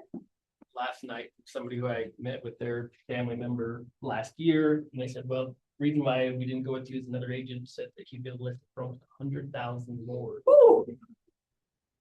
100,000? Went with them, and surprisingly enough, it didn't sell for that much. What? They got almost 100,000 less than what they listed for. And for how long sitting on the market? Whole winter. Yeah. Right. So this is going to happen. You're going to have people. Here's another conversation about the market reality. Well, I have an agent that told me that they would only charge me 1% and that I don't have to pay the buyer's agent commission. Is that a market reality? That the seller's not going to have to pay any commission? Right? Not a market reality, right? So we've got to just make sure we're telling them the market reality. Our job is not to tell them what they want to hear. It's to help them make a wise decision with the best information they have. For a seller, the seller says, the seller script is the market will give us feedback. Showings, online activity, agent comments, and offers will tell us whether we're positioned correctly in the market. I always say that the market's going to tell us. The market tells us what you're going to sell for. I don't pick the price. The market's going to pick the price that you're going to sell for. So make sure that you're using those things. Make sure that you're really covering pricing reality. When you're talking with sellers, you're covering pricing reality, competition, days on market, interest rates, inspection and appraisal risks, right? That was what Ken brought up earlier. And then the negotiation climate. Is this a climate that we can negotiate really heavily for closing costs versus is it not? Make sure they're understanding, like Dalton said earlier, how are offers being structured? What does that actually look like and how are they being structured? And then an emotional reality is another part of what we need to do. Normalize stress. Let them know that at some point, this will feel stressful. If they go into it knowing, hey, my job is to make this as easy as possible, but at some point, this will probably feel stressful or you will feel pressure. That's what I'm here for. I'm here to help guide this through this situation. It doesn't mean something is wrong. It means the stakes are high. Do you guys ever present it in that way? Stress can be normal. It just means you have high stakes, right? So really making sure that at some point they know this is going to feel stressful. It just means that we can normalize when stress shows up. When clients know that their emotions are normal, they're less likely to mistake stress for danger, right? Because in stress, our brains tell us that we're in stress and that means danger or something's wrong. If we tell them to expect that up front, then they're going to know and understand what that's going to look like, right? So our job is to help them stay unemotional and do whatever they can, but also to let them know it's okay, you're going to feel this. This is a great space to use the feel, felt, found method in communication. Hey, I totally understand how you feel. When I was talking to so-and-so just last month, they felt the exact same way. And what we found was at the end of it, it was still really worth it. And they were really excited to be in their new house. So use the feel, felt, found method when you're talking about emotional reality. What's happening? I got a crease. I did not realize how much we were on the front of that. 4 and 5 is our decision and problems. So a process agreement, talk about how they like to make decisions before you're under pressure. Know your people, you guys. Do they need numbers? Do they want a spreadsheet to see everything laid out? What is their process time they can expect? Do you have direct recommendations for them? So make sure that you're giving them, they need to know when they're going to have time to think, when they need to act quickly. Make sure that you're helping give them that information. Clients need to know that they're going to have, when they're going to have time to think, when they need to move more quickly. Make sure when you're talking through the decisions that you're talking about how offers are written. Dalton talked about this earlier. How are you structuring an offer? How is that written? How do deadlines work? Right? How often are we taking the time to slow down and talk really through? How does a deadline work? What does that mean? We get really used to the vernacular that we use as agents all the time. We understand a due diligence deadline means 5 p.m. Are we explaining that to our clients? That 5 p.m. Mountain Standard Time is when that deadline is, right? That doesn't mean we start negotiating our due diligence at 4 p.m. on the day of due diligence, right? So do they understand how deadlines work? Do they know what should happen during due diligence on the buy side and the sell side? On the buyer side, do they know what due diligence looks like? Do they know what their options are? Are they going to be much more frustrated if they think they're going to be able to just go, here's my inspection report, seller, fix everything on it, right? If you're having that conversation and they don't know how that works, or if the seller doesn't know how that works and they get the inspection report and they're super frustrated because the buyer's asking for things because you haven't had the upfront conversation on it. Make sure you're clear when you're talking about decision making, who gets the final say, right? Who actually does get to make the decisions? Is it the seller that gets to say yes or no? Is it the buyer that gets to say yes or no? Is it the appraiser? Is it the lender? Is it the agent? Who's going to make the decisions? Who's going to get the final say on those things? How do couples and family members make decisions together? This is an important thing to talk about when we're talking about decisions. Back to the decision makers. Right? Sorry, back to the decision makers.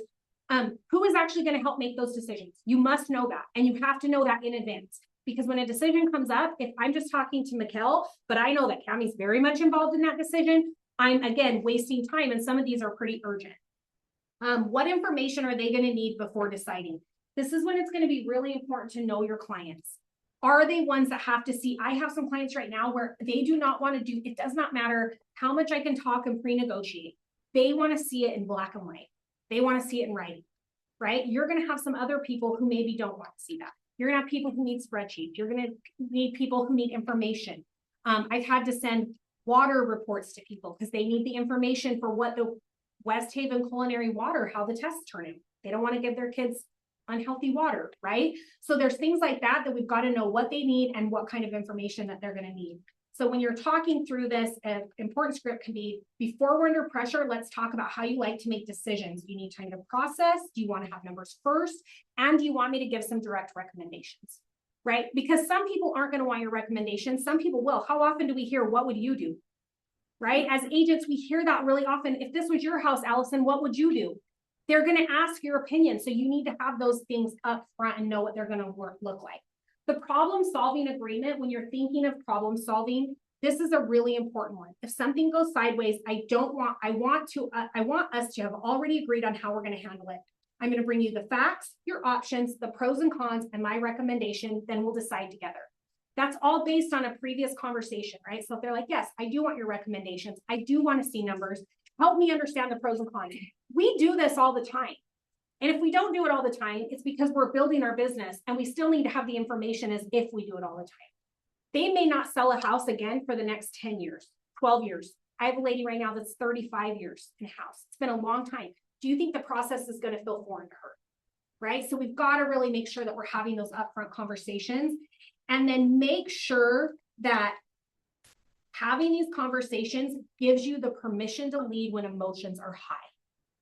You've already had some upfront conversations. Their emotions are high. You can bring it back to, hey, one of the things we talked about is for you to be able to make a decision timely. What we're going to do is we needed numbers. We're going to work through some pros and cons today. I'm going to give you some options, and we've got all of our decision makers here. So before I leave today, we're going to make a decision on what's the best way to move forward. It's giving you permission to lead, because that's what you are, is you're a leader in these conversations. The goal is not to promise a problem-free transaction. I've been doing this 19 years. I can't think of one transaction that didn't have some type of a problem that we had to solve. Some of them had less problems, or very few problems, or very small problems where I'm like, man, this is such a small problem compared to X. But there's always something that comes up in the transaction. So keeping that in mind, like, hey, things will come up. Our goal is not to give you a problem-free transaction, but our goal is to know that you're not going to face the problems alone. We're going to be here together. Can I talk about that real quick? Yeah. I don't think I like the word problem, because like Rusty said, there's not a transaction that doesn't have a obstacle. It's an obstacle free, right? That's our job, is to get rid of the obstacle before they become problems.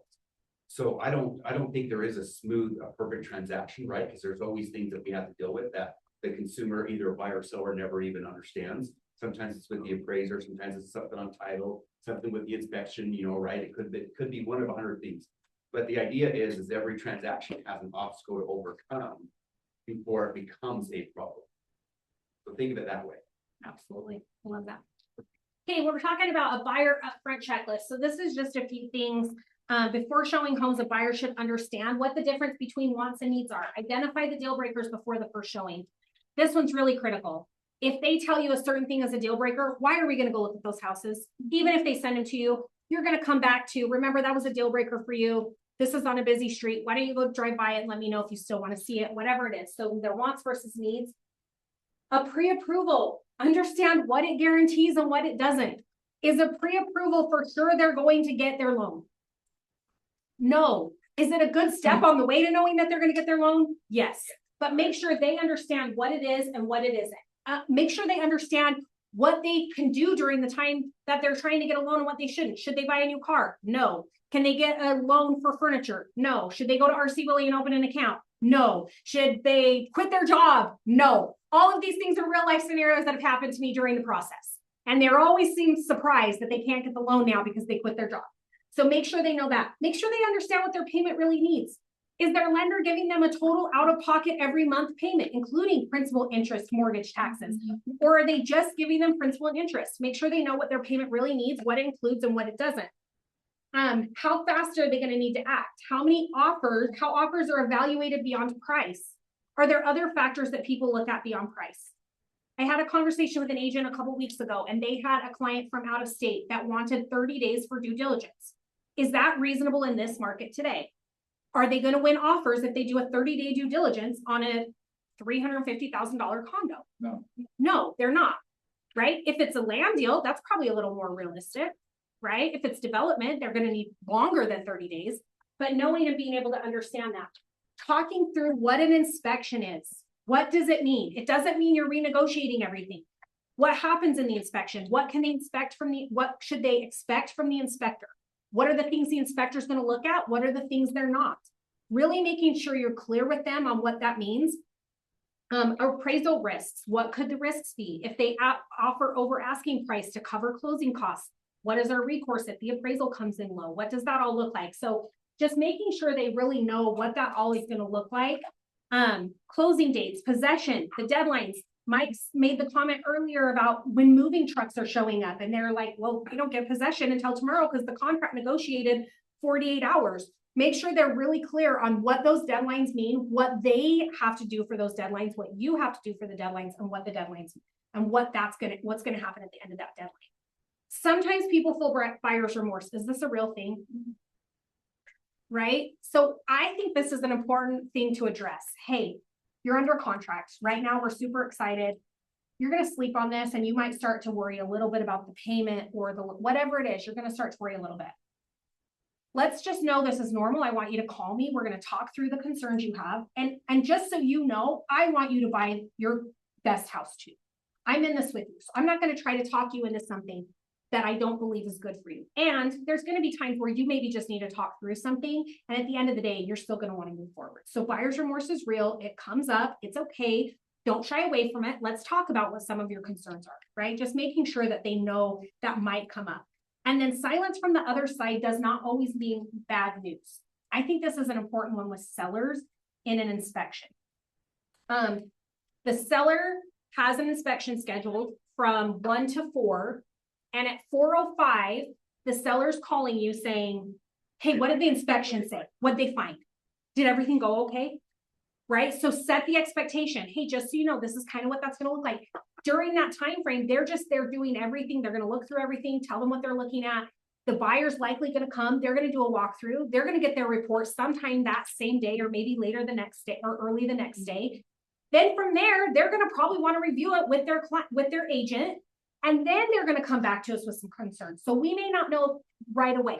By the way, as a reminder, our deadline is Friday at 5 p.m. So for sure, we're going to have it renewed. We're going to have anything. We're going to know what the inspection came back. We're going to know any concerns, and we're going to have everything negotiated by Friday at 5 p.m. Does that sound good? Make sure you're setting that expectation so that the buyer and the seller know what to expect in an inspection. Seller up front, pricing strategy. It's a strategy. It's not a wish. The market decides the value, right? Keep that in mind. The market's going to decide the value. It's not a wish. We can wish for our house to be worth $1 million all we want, but if the market tells us it's worth 600, it's probably going to sell for 600, not 1 million, right? Remind them what matters, what kind of timing matters. The first 2 weeks matter, right? That's when the first 30 days is when you're going to get the most eyes you'll ever get on the property, unless you do a significant price drop. And then when you do that, what are we doing? We're chasing the market. We're chasing it down, and we're trying to now grab attention from buyers that we hopefully should have gotten those first 30 days. Make sure they know what to expect with feedback. This is a big one right now. No feedback is feedback, guys. I see this all over Facebook, and frankly, I just want us all to get off the Utah agent pages because you guys are putting yourselves at a lot of liability. But there's like, no feedback. These agents suck. They're lazy, blah, blah. No feedback is feedback. I try to give feedback as much as possible. There's times I don't always give feedback. And most of the time it's because the only thing I'm getting is an automated email. Tell your seller up front what your feedback process looks like. I make a phone call. I send a text. They're getting an automated text or email before that even goes out. If they don't respond to one of those 3 things, the next day I do the same thing. I send a text with a link to the address so that they can quickly look at it and see they probably saw 10 houses that day. And then I follow up again with a call, and then they're still getting another email. So those are my attempts at feedback. If maybe 50% of the time we're going to get some feedback. The other 50%, the no feedback is the feedback. They haven't written an offer, that's feedback for us, right? So just make sure your client understands that. And on the other side of that, be a good buyer's agent, give feedback when possible, and give actual real feedback. I think use that little comment box and tell them really not just yes, no, unsure. Tell them really what was it that your client didn't like about the offer. I had an agent reach out to me recently and said, hey, thank you for that. That was actually really constructive feedback. And it's what nobody else is saying. And I said, because you just have yes, no questions on your thing. The last one really was a comment, and most people don't fill out the comments. So if you want specific feedback, ask specific questions. Stop me to have a comment. And I switched from asking, hey, what do your buyer think about that? And he went, hey, peer-to-peer, what do you think of my listing? Is there anything we hit or missed? And I get a lot more engagement because now you're asking for an opinion from a professional on your, peer network. I love that. As a thought. And then usually if there's interest from the buyer or if the buyer said something, they'll just inadvertently throw it in.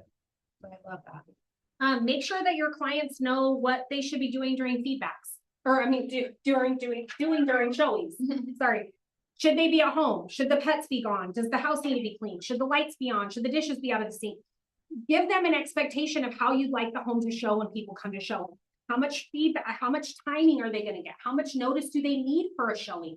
Make sure that you're going through all those things with your sellers. A really important one is make sure that they know low offers aren't insults, it's data. I think this is such a good line. A low offer is not an insult, it's data, right? It's giving us data. And the good news is someone liked our house enough to take the time to put it on paper. They want the best deal, just like you want the best deal. So we don't take this offer and get mad at it and just reject it. We're going to counter. They're trying to get the best deal. We're trying to get the best deal. Let's counter back and work together and meet somewhere in the middle. So make sure they know low offer is an insult. It's data. Inspection requests are normal. This is really an important one. If you don't prepare your seller that inspection requests either repairs, money off, additional closing costs, those are all normal things. They're all negotiable, but they're normal. If you don't prepare your seller for that, are they mad when they get an addendum with a laundry list of repairs? Yeah. And they're mad at you. And they should be, because you should have told them what to expect, right? So make sure they're knowing that. Appraisal issues can happen. Buyers can get cold feet. This is why it's important that they know just because we've signed a contract doesn't mean it's closed. Still continue. Like, I don't like to take it even out of backup status until I know we're through our due diligence, right? Buyers can get cold feet. Make sure they know that. Have the house clean, accessible, and then make sure that they know that the truth is that the market's going to decide the value. And I'm going to tell you the truth with kindness. My job is to protect your equity, your timeline, and your peace of mind. And sometimes that means having a really direct conversation with you. Are you okay with that? Direct conversation early protects you from protects you at the final time frame. This is just some frameworks on how you should go through the simple, repeatable formula. Normalize it. Make sure they know this is normal. This is what could happen. Formalize or normalize this. Explain why that's normal.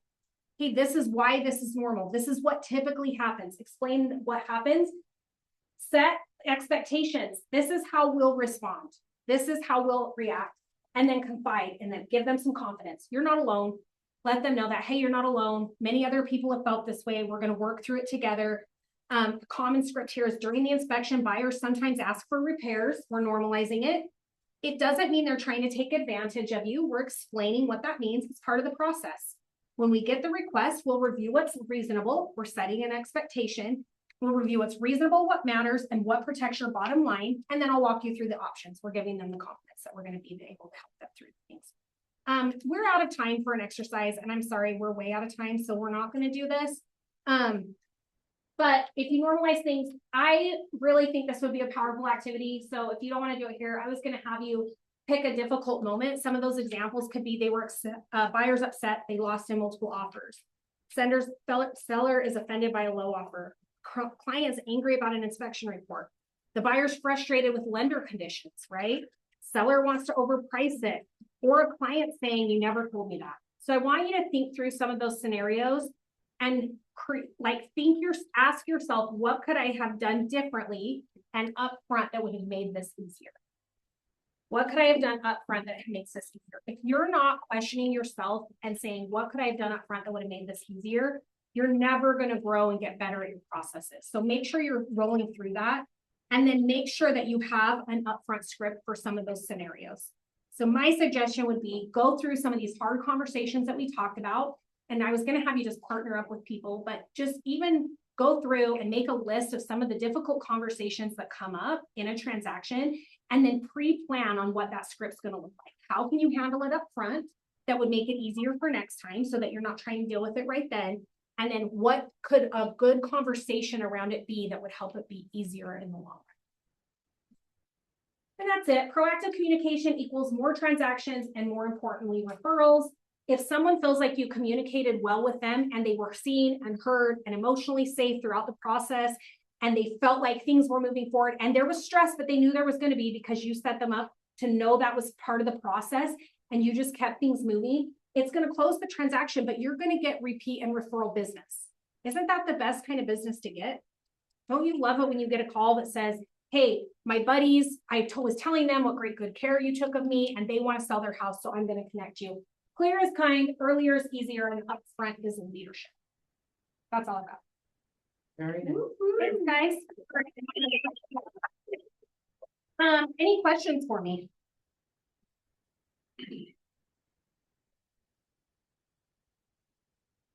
Are part of the instructor rating?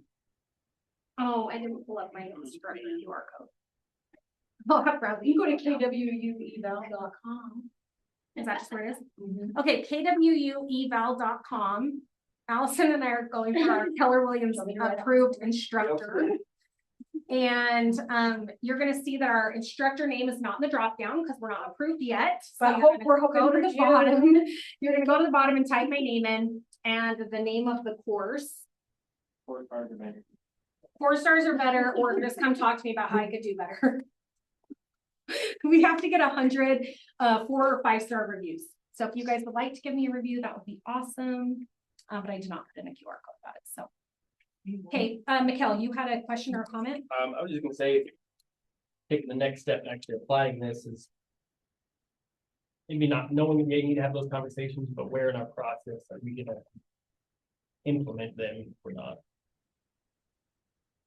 I think it's a little overwhelming. We're just starting to, how do I remember to have all of these conversations? When am I gonna, I think it's like, when am I gonna have them? What are the things that are gonna trigger my system to know that's what we need to talk about that? I love that. So how would you guys do that? Don't you look like you had a comment? The game changer for me is every conversation I have with a client, I always, I work every day to get better at always ending it with next steps. Okay, we just wrapped up, like, got any questions? They're like, no, I'm like, cool. Next steps, between now and the next time I talk to you, this is what's gonna happen. When this happens, this will happen, expect this, maybe that, we'll see, and I'll talk to you then. And they're like, cool. And if they're not surprised, gotta make sure whole transaction smoother. So much easier. Plus, you look like a pro, and the other side is all surprised by something thrown off or doesn't know what they're going. Like, it's confidence inspiring in your clients of you as the agent. And I think some of the things, so that's great, always leaving them with what next steps look like. I think utilize your checklists, guys. Like, create a checklist in Command that when you move them from an opportunity, when you move them from just an appointment to an appointment kept, what are your next steps already built in? What does your buyer consultation look like? Think through the most, and by the way, I know many of you in the room are new. You may not know what the most common buyer questions are. This is a really great thing to use AI for, even though there's a lot of controversy of how we're powering that AI. But use AI for this. Ask other agents in the office if they have a buyer or seller checklist that they would be willing to share with you, and build that into your presentation so that you kind of know like what to expect. You guys have seen mine, just a simple little buyer wheel that it just says each section that what's going to happen, but it triggers me to remember, okay, I'm going to talk to you about what earnest, like, what if you don't talk to your client about earnest money? And then you're like, oh, I need a check from you for $10,000 from earnest money. And they're like, wait, what? Earnest money? I didn't know anything about earnest money. Or have you ever had, I've had people who were like, surprised. This is why I always talk about when they're going to pay, what money they need up front. I've had a person that was like, oh, I didn't realize I had to pay for the inspection up front. I thought I could pay that at closing. I thought that was part of my closing costs. No, it's not, right? So having those, most of my seller and buyer checklists and presentations are all based around things that I was like, oh, I guess I should have covered that. I thought it was common knowledge. So just, I think to your point, start implementing it. And if you're not sure, ask AI for a list of the most commonly asked buyers questions or sellers questions, and then start having conversations around them and role playing with other people. I think that's the biggest thing. I think we way underestimate role playing and how helpful that is to be able to just feel comfortable in the conversation. And if you haven't actually gone through a transaction, you know, again, use AI or utilize some resources in this brokerage and within the room that can say like, hey, help me understand, like, where do you see the biggest challenges, right? Like right now, I think we're seeing a lot of challenges in due diligence. And I think it's partially like, maybe there wasn't clear expectations set, or maybe they're just a little hesitant because they're paying more than they thought they were going to 30 days ago when they got approved. And now they're more worried about a roof than they would have been because it's going to take more money to still get to the payment they want, right? So it's just recognizing where those pieces are, having really good upfront conversations and just reminding them and reassuring them, hey, the next step is this. This is what's coming next. I think that's a key piece. It's all the way down to, okay, we're gonna show, I'm about to show you the offer that we received. Just before we get started, I want you to remember that we don't have to accept it. We have three options. We can accept, we can counter, or we can decline, right? And just giving people that, like, that right there, I can watch the tension just evaporate out of them, because like, okay, all right, so no matter what this is, we have some options. I'm not being pigeonholed into, you know, my whole life rides on what he's about to show me in these next 6 pages. So critical. Having even a seller understand what is the seller disclosure deadline and what's their responsibilities, right? Hey, the seller disclosure deadline's this Friday. Good news is you've already given me everything you needed to, so I have that. It's going to be sent over to the buyer before our deadline. And also we're just waiting on, we opened a PR early with the title company. We're just waiting on that to be updated. There's no action needed from you. This deadline is going to come and go without you even recognizing it, because you've already given me everything you need. Thank you for that in advance. Or if they haven't, hey, by the way, I'm still waiting on the most recent meeting minutes from your HOA. I really need those. Friday at 5 p.m. is our deadline to give those to our buyer, right? So making sure they know their responsibility. And then just reminding them every step along the way, hey, remember, our due diligence is coming up. This is what's going to happen in an inspection. Here's what that's going to look like in negotiations. On the buy side, here's what the inspection is going to look like. Here's what our options are. Just make sure you're giving them information. I think that information just makes everybody feel more empowered. Okay, awesome. Anything else I can do for you guys today? Is that the name of the class? Yes. Thank you. Get that one from the board, yeah. No, You made that. Oh, very good. I'm glad you liked it. Didn't believe it.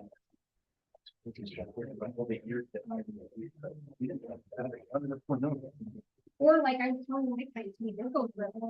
And then- Right.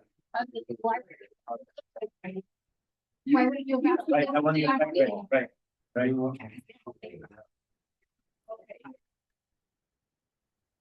Instead of. I need to organize today. Oh, it was Monday.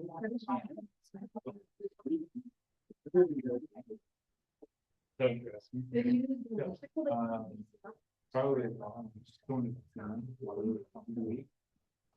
I'm doing it this day. After.